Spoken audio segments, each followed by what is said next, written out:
Have you ever watched a man perform a role so convincingly you forgot where the act ended and the real person began? Now ask yourself what happens when the performance never stops? When the actor refuses to leave the stage, even in his own life? That was Laurence Harvey, a man who blurred the line between charisma and cruelty, between image and identity, until there was nothing left but questions and scandal. Was he a victim of Hollywood's manufactured stardom, or its most cunning manipulator? Let me take you into a story that doesn't just ask what fame does to a man, but what a man is willing to become to stay famous. Welcome back to the channel, where we uncover the hidden histories and uncomfortable truths behind the glamorous illusions of the entertainment world. If you appreciate stories that pull back the curtain and challenge what you thought you knew, make sure to hit that subscribe button and turn on notifications so you never miss a truth that others would rather keep buried. Now, Laurence Harvey. Some of you may know the name. Most of you will know the face. Suited, polished, cigarette perfectly tilted at the lips, eyes cold and calculating. He was the textbook definition of the cad, a man born to play seducers, betrayers, and social climbers. On screen, Harvey exuded sophistication laced with disdain. Off-screen, he was eerily similar. That wasn't just good acting. That was good branding. But who was the man behind that brand? Harvey was not born with a name fit for marquees.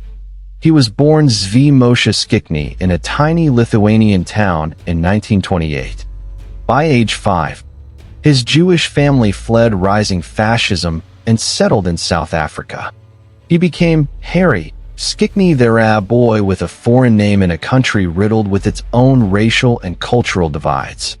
That early displacement matters, because what followed was a life of continual reinvention, of erasing origins in favor of appearances, and he got very good at it. At just 15, Harvey lied about his age to join the South African Army's entertainment unit during World War II. It was a bold move, and it worked. He was taken in by Sid Jameson, older comic actor who would become his lifelong friend.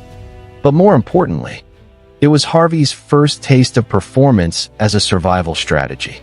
When the war ended, he didn't return home. He went to London, enrolled in drama school, and then promptly dropped out. Why study character when you can become one? That's when the transformation began. From Harry Skikny to Larry Skikny too. Eventually, Laurence Harvey, a name, like the man himself, carefully curated to suggest aristocracy, elegance, and just enough distance from his past. It's said he chose it after 2 upscale department stores in London, Harvey Nichols and Harrods. Fitting. Really, Harvey would treat relationships the way some treat fashion: seasonal, strategic, and always stylish. And Hollywood loved it. Because in Harvey, the film industry saw something rare: a man who looked like he belonged at the top of the world, even if he'd clawed his way up from the dirt. But that image came at a price. Behind the scenes, Laurence Harvey wasn't just acting in film, she was performing his entire life. One of the most telling relationships of his early career was with actress Hermione Baddeley. She was older, louder, and more connected, and married. Yet Harvey moved in with her, used her connections to break into London's theater elite, and charmed his way into the circles that mattered. To the public, it was a love story. To insiders, it was convenient theater. But it worked. Baddeley herself later said, only half joking, after you've lived with Laurence Harvey, nothing else in life is really too awful. But while he was living with Hermione, Harvey was also engaged in a secret romantic relationship with James Wolfe, a powerful film producer. In 1950s Britain, homosexuality wasn't just taboo, it was illegal. So Harvey's solution? Keep one lover public and the other private. It wasn't necessarily cruelty. It was calculation. That would become a theme. By the mid-1950s, Laurence Harvey was climbing quickly, but not because the public loved him. In fact, many didn't.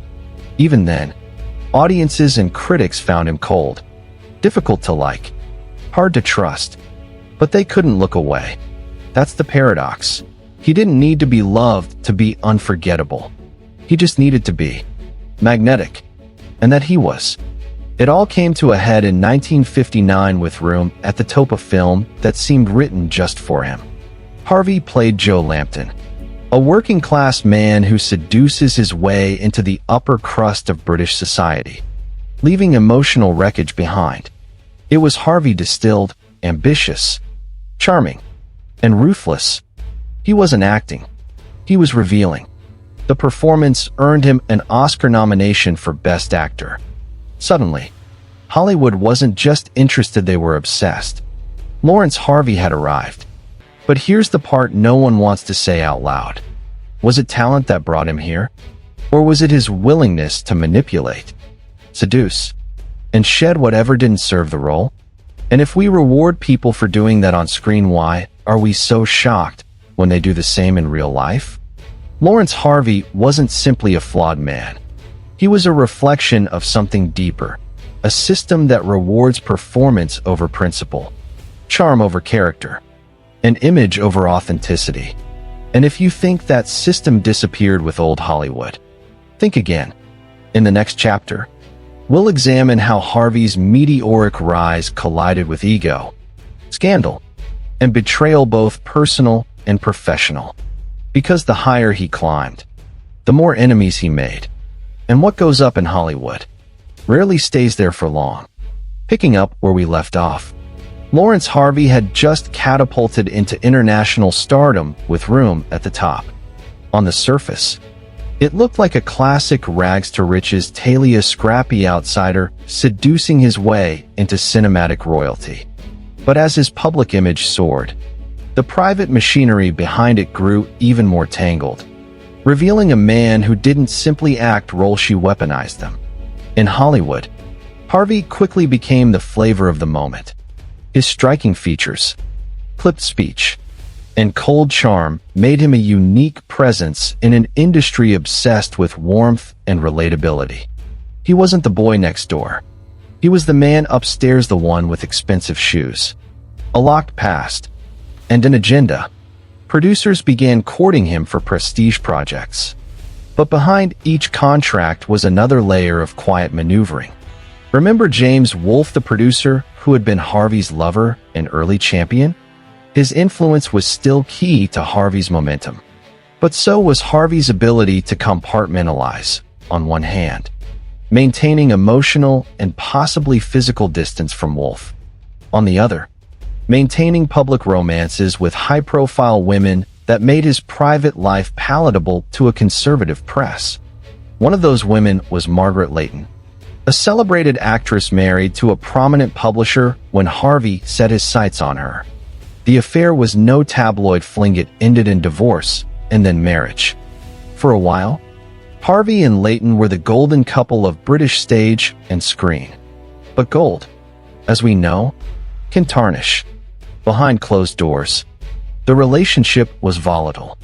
Harvey's restlessness and emotional detachment eventually wore thin, and by 1961, the marriage was over. That same year, Harvey crossed into American film in earnest. He played opposite Elizabeth Taylor in Butterfield 8, a controversial film at the time, centered on sex work, wealth, and trauma. Taylor won her first Oscar for it. Harvey, while receiving far less praise, used the project to deepen his ties to Hollywood royalty. He and Taylor remained close for the rest of his life, a rare, enduring friendship in a sea of burned bridges. But even as the studios lined up to cast him, directors and co-stars began to whisper. Harvey had developed a reputation that followed him like smoke. Difficult, arrogant, emotionally absent. Jane Fonda, who acted with him in Walk on the Wild Side, described the experience as acting alone, only worse. Richard Harris and Richard Todd nearly came to blows with him on set. Critics accused him of being a vacuum, pulling in attention but offering little in return. The irony is sharp. An actor who embodied emotional distance so well No one could reach him even off set. And that very coldness since praised as elegance was now being read as disdain. Or worse, contempt for the very industry that had given him a stage. And yet, Harvey didn't shrink from the criticism. He leaned into it. In interviews, he'd laugh off the hate with dry arrogance. Do they? How super. He once quipped when told people disliked him. I'm really quite pleased about it. That wasn't humility. It was armor. At the peak of his power, Harvey wasn't just starring in films, she was reshaping them. He played a brainwashed war veteran in The Manchurian Candidate, opposite Frank Sinatra and Angela Lansbury. The film was a paranoid masterpiece, and Harvey's eerie stillness as a manipulated assassin was lauded as one of his most chillingly effective roles. It was, again, not a stretch for a man already living a double life. But as he was gaining ground on screen, the personal foundations of his world were crumbling. His dynamic with James Wolfe Never Simple was spiraling. Wolfe was still deeply in love with Harvey, even as Harvey became increasingly brazen in pursuing both men and women elsewhere. Eventually, during the chaotic filming of Human Bondage, Wolfe attempted suicide. The official line was exhaustion, but those close to the situation knew better. Think about that. The very man who launched Harvey's career tried to end his own life over the emotional wreckage Harvey left behind. It wasn't the only scandal hovering over that production. Harvey clashed with co-star Kim Novak. Director Henry Hathaway walked off the set in frustration. And in one of those Hollywood anecdotes too absurd to invent, student radicals in London allegedly threatened to kidnap both stars, though the motive remains lost to time. Human Bondage bombed. Critics shredded it. Harvey's performance was called wooden. Novak looked miscast, and both were accused of sleepwalking through a script that tried too hard to modernize a classic. It was a career low, but Harvey was unfazed. Or, at least, he pretended to be. Here's what makes this period of his life so compelling. Rather than retreating or reassessing, Harvey doubled down. He married Joan Perry, a wealthy widow of Columbia Pictures mogul Harry Cohn. It was a move that stunned the industry. She was over 15 years his senior and sat atop a fortune and legacy most actors only dreamed of entering. Cynics called it a business merger. Some even joked Harvey married a studio more than a woman. Was it love? Possibly. But even if it was, it looked a lot like strategy. Marrying Perry gave Harvey immediate access to the most elite circles in Hollywood. But not for long, because just a few years later, he had an affair with a much younger British model named Pauline Stone. She became pregnant, and suddenly, the man who had carefully controlled every frame of his public image was caught in a private scandal that couldn't be airbrushed away. He left Perry. They divorced. He eventually married Stone, adopted her daughter from a previous relationship, and acknowledged the child they had together. It looked for a fleeting moment like a pivot to domesticity, a quiet redemption. But Harvey's legend wasn't built on quiet. The problem with building a career on smoke and mirrors is that eventually, the lights change. People start to see through the illusion. And in Laurence Harvey's case, that moment was coming fast. Because Hollywood is quick to embrace the beautiful stranger, but it's just as quick to turn its back once the mystery fades and the man behind the charm begins to look too much like what he plays. Hollow, hungry, and more interested in the role than the reality. When we last left off, Laurence Harvey was navigating the early tremors of a public unraveling. His charm had once disarmed critics, seduced co-stars, and masked personal chaos with effortless grace. But now, the very qualities that had made him irresistible were beginning to curdle into arrogance, fatigue, and detachment. And in Hollywood, there's an unspoken rule. If you stop thrilling them, they'll stop forgiving you. In the mid-1960s, Harvey's career took a sharp turn toward instability. After the debacle of Human Bondage, he was no longer viewed as an actor with limitless potential, but as a risk temperamental, inconsistent, and increasingly out of step with the cultural tide. The 1950s had rewarded his icy sophistication. The 1960s demanded something else entirely: vulnerability, rebellion, authenticity. Harvey, ever the crafted product, struggled to adapt. He attempted to reinvent himself again, this time as a director. In 1963, he took the reins on The Ceremony, a grim, noir-tinged crime drama filmed in Spain, in which he also starred. It was a personal project, ambitious and stylized, but audiences stayed away, and critics called it flat. What was meant to be his creative rebirth instead served as confirmation that perhaps Harvey's talents didn't extend behind the camera. The box office failure was more than financial, it was reputational. Undeterred, Harvey tried to return to the theater, headlining a major London revival of Camelot as King Arthur. The choice was curious. Arthur, after all, requires warmth, gravitas, emotional resonance. Harvey, in contrast, was known for his chill. Reviewers politely called his performance miscast. Audiences found it hard to believe in a noble king portrayed by a man who, on screen, had made a career of seducing and betraying. It was as if Harvey had forgotten the one rule of theater: sometimes, it's not enough to play the part, you have to believe it. But the most infamous chapter of his mid-career struggles came with his involvement in the remake of Human Bondage, a film already drowning in creative conflict. Harvey fought constantly with co-star Kim Novak. The original director, Henry Hathaway, quit in protest. His replacement, Ken Hughes, brought his own brand of chaos, reportedly walking around set beating bongo drums and ignoring direction altogether. The final product was incoherent, uninspired, and most damning of all, embarrassing. This was no longer the Harvey who had haunted audiences in The Manchurian Candidate. This was a man who seemed tired, uncommitted, maybe even disillusioned.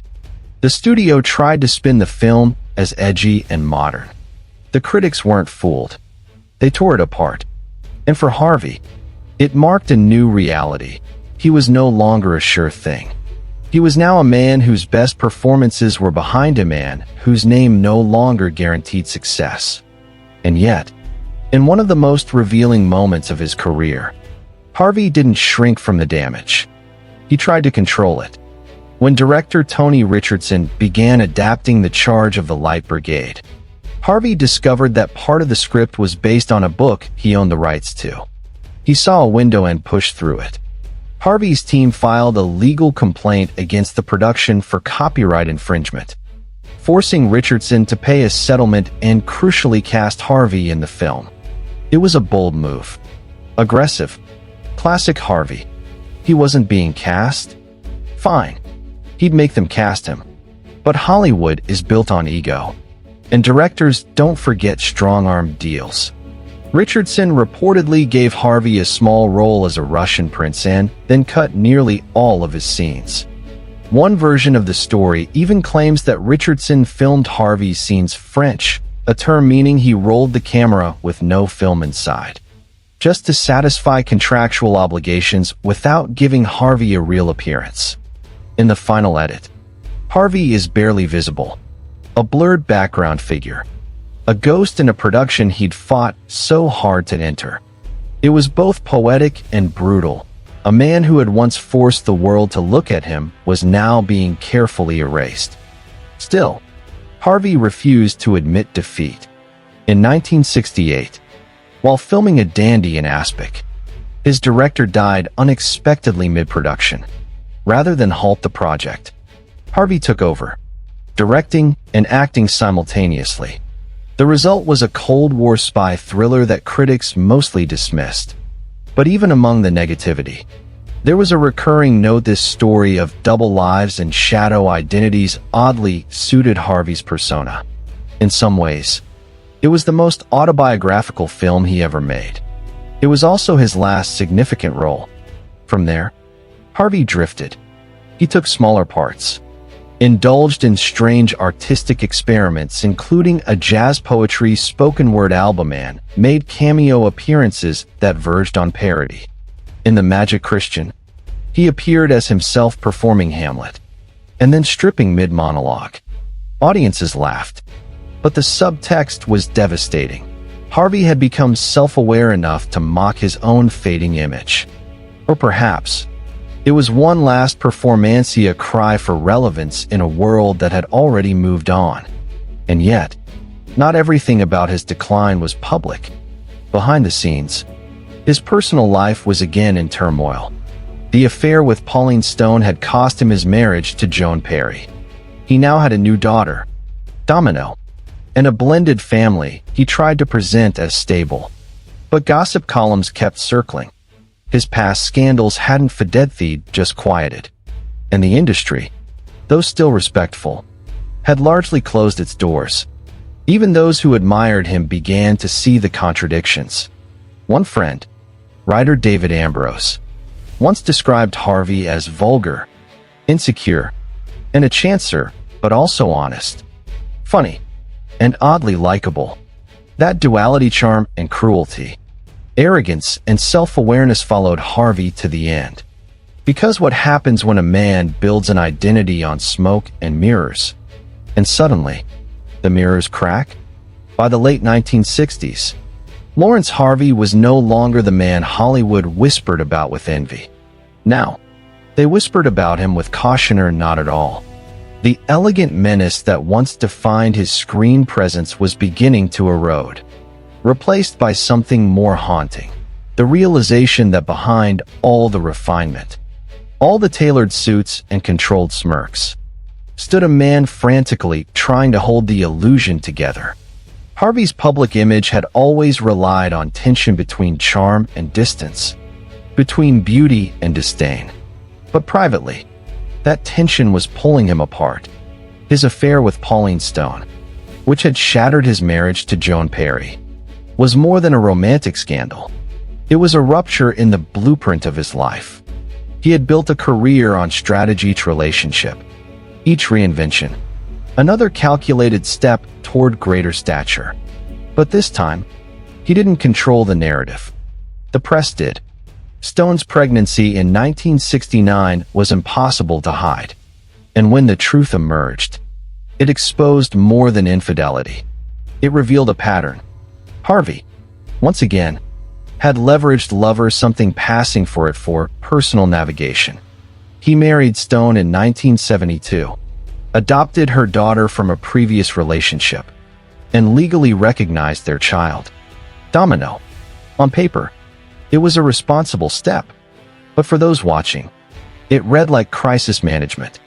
The charming cad had been caught and cornered. What's striking here isn't the affair. In Hollywood, infidelity is as common as craft services. What stands out is how consistent Harvey's personal decisions were with his professional ones.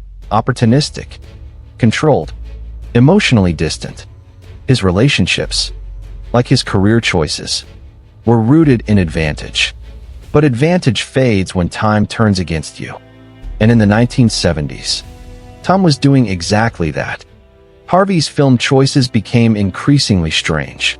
He starred in projects that felt disconnected from his earlier prestige roles, films like Rebus, a European thriller with little artistic merit, and The Spy with a Cold Nose, a tone-deaf parody that missed the Bond-era charm it so badly wanted to satirize. These weren't career experiments. They were signs of an actor drifting, taking whatever came his way, hoping something might stick. Even more telling was Harvey's increasingly desperate push to stay inside the spotlight, even as it shrank around him. After forcing his way into the charge of the Light Brigade, only to be mostly edited out. He should have read the writing on the wall, but he didn't. Or maybe he couldn't. For a man whose identity had become inseparable from being seen, invisibility was unthinkable. And yet, that's exactly what was happening. Still, One can't dismiss Harvey as simply manipulative. There was a strange self-awareness lurking behind the arrogance. Those closest to him described him not as delusional, but as someone fully aware of his contradictions. He joked about being disliked. He mocked his own persona. In The Magic Christian, he willingly reduced himself to a punchline-shedding Hamlet's monologue and his costume in a comedic striptease that ridiculed both his public image and the seriousness with which he once carried it. But if there was humor in that performance, there was also resignation. It was the behavior of a man who knew the role was ending. Meanwhile, in private circles, rumors about Harvey's sexuality grew louder. The long-speculated nature of his relationship with James Wolfe had never been publicly confirmed, but the pieces were always there, carefully arranged, quietly understood. Wolfe had nearly ended his life over Harvey, and Harvey, for his part, never denied, but never confirmed his orientation. He was a master of implication, just open enough to intrigue, never open enough to invite judgment. Frank Sinatra's valet, George Jacobs, later claimed that Harvey made passes at him, even in Sinatra's own home. It's a small anecdote but telling. Sinatra, famously intolerant of nonsense, reportedly tolerated Harvey, even protected him. One of Sinatra's offhand comments, filtered through Jacobs, described Harvey in terms no longer acceptable today, but with a peculiar tone of backhanded respect.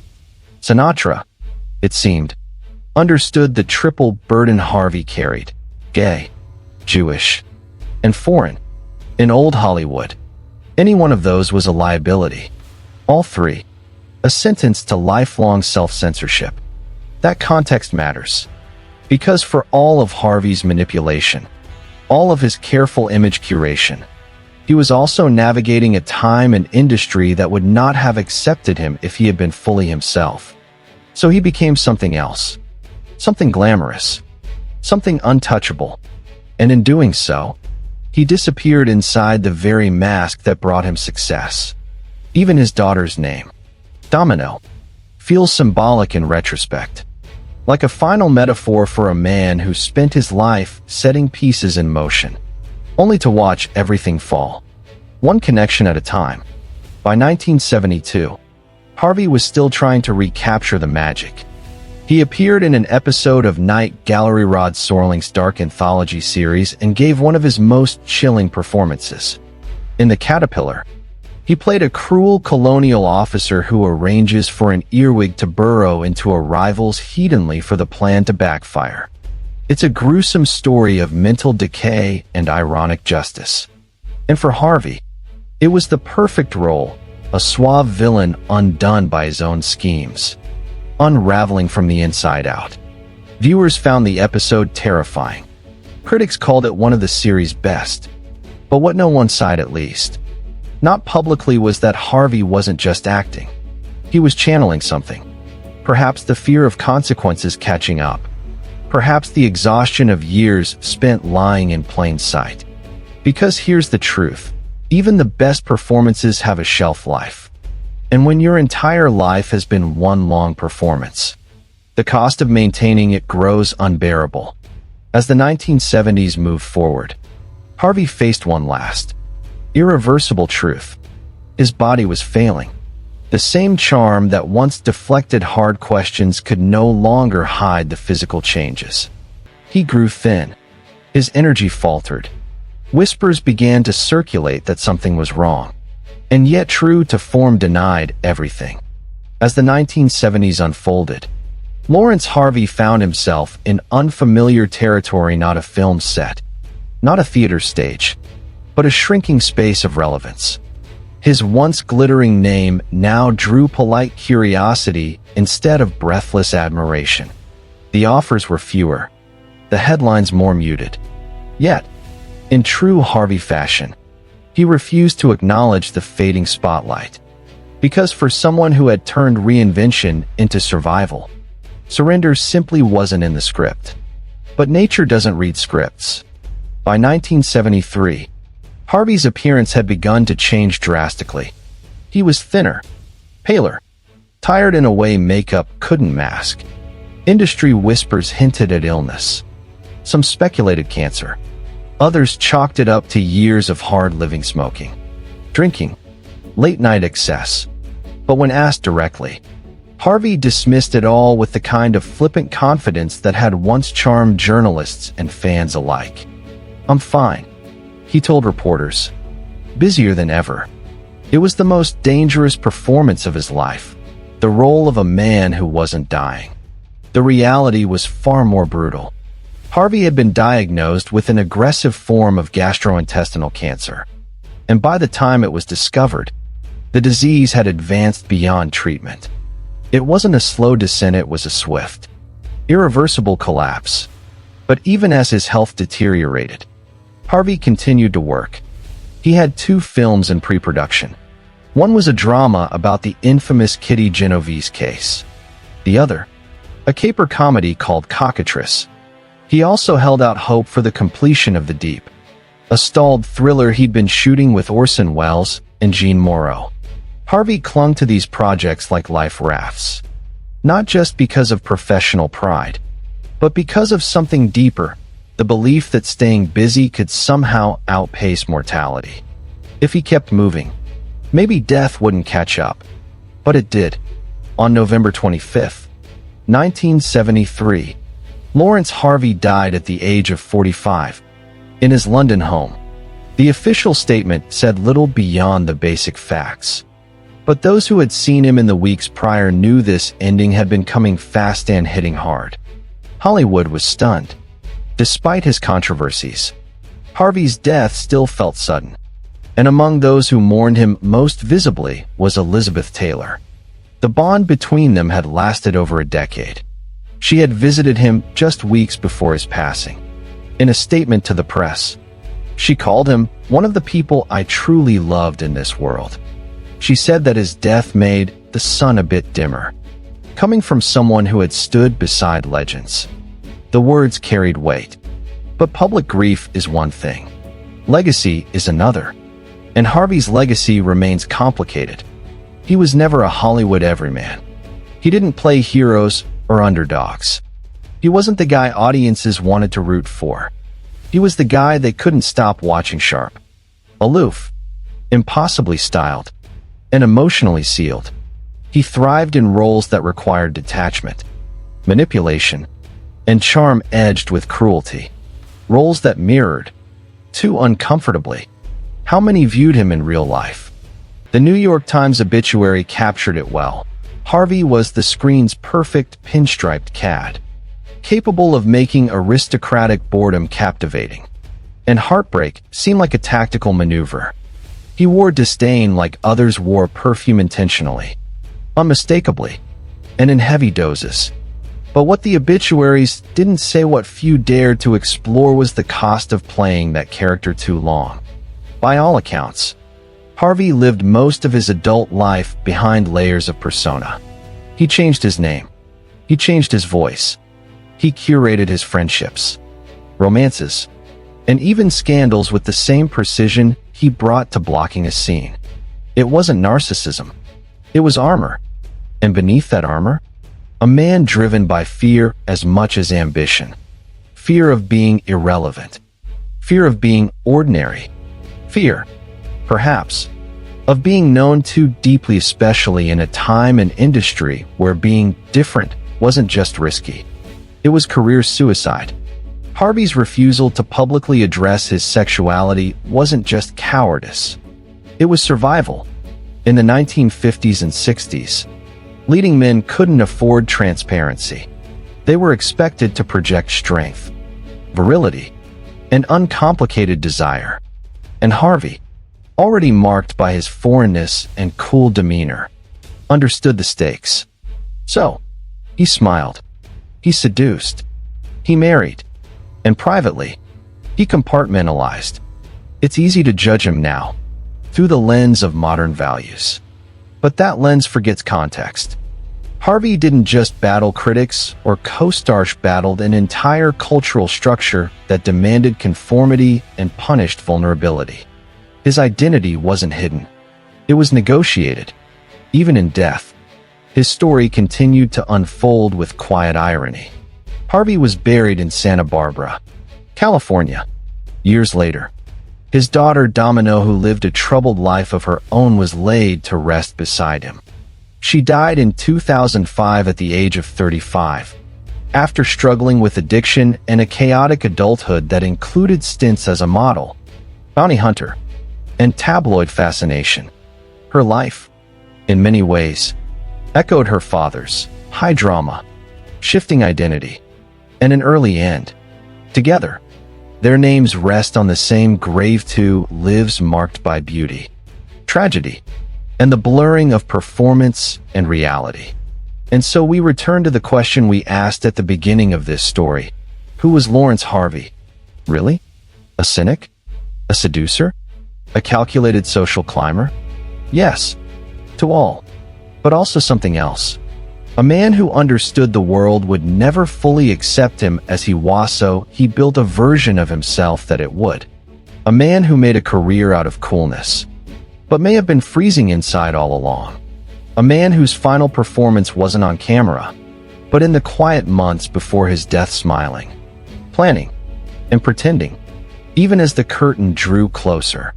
So what do we make of Laurence Harvey, a man equal parts enigma, ego, and elegance? After tracing the arc of his life, the question no longer seems to be whether he was a flawed individual. That much is clear. The deeper question is this: what does his story reveal about the machine that built him? Because Harvey didn't emerge from a vacuum. He was shaped by a post-war film industry obsessed with mystique, glamour, and emotional restraint. In the 1950s and 60s, Hollywood wanted leading men who seemed untouchable, who could dominate a room without raising their voice, who wore charm like armor. Harvey was all of that, down to the angle of his cigarette. But here's the uncomfortable truth: the system that praised his detachment later condemned him for it. The same aloof charisma that got him cast in Room at the Top, The Alamo, and The Manchurian Candidate eventually became the reason directors and co-stars avoided him. He hadn't changed. Their tolerance had. And that's the paradox of fame, especially the kind born of projection. You're rewarded not for who you are, but for how well you fit a role. The moment your persona stops serving a cultural narrative, the spotlight doesn't just move on. It exposes you. Harvey spent his life crafting a performance that fit. But performances, by nature, are temporary. In many ways, he was ahead of his time, introspective, sexually fluid, emotionally complex, openly cynical about fame even as he chased it. Today, these traits might earn praise. In his time, they earned suspicion. When he joked in interviews that he was glad people hated him, it wasn't just deflection. It was strategy. If the public insisted on seeing him as cold and unlovable, he would own it before they could use it against him. He turned scorn into armor, criticism into currency. That kind of self-awareness is rare and tragic. It meant Harvey always knew the game he was playing. He knew which roles bought favor and which relationships bought access. But he also seemed painfully aware that nothing, not even success, would ever feel real. Because once you start curating your identity for mass approval, you lose access to whatever you were before. And this is where his story becomes larger than his own name. Laurence Harvey wasn't just an actor navigating fame. He was a case study in the cost of constructing a life around other people's expectations. He's not the only one. Hollywood has a long history of eating its own off, turning gifted, complex individuals into simplified products, then discarding them when they stop selling. And what's most damning is how consistently this happens to those who don't quite fit, whether because of race, sexuality, nationality, or temperament. The outliers get pushed to the margins the moment they can no longer hide the parts that make them inconvenient.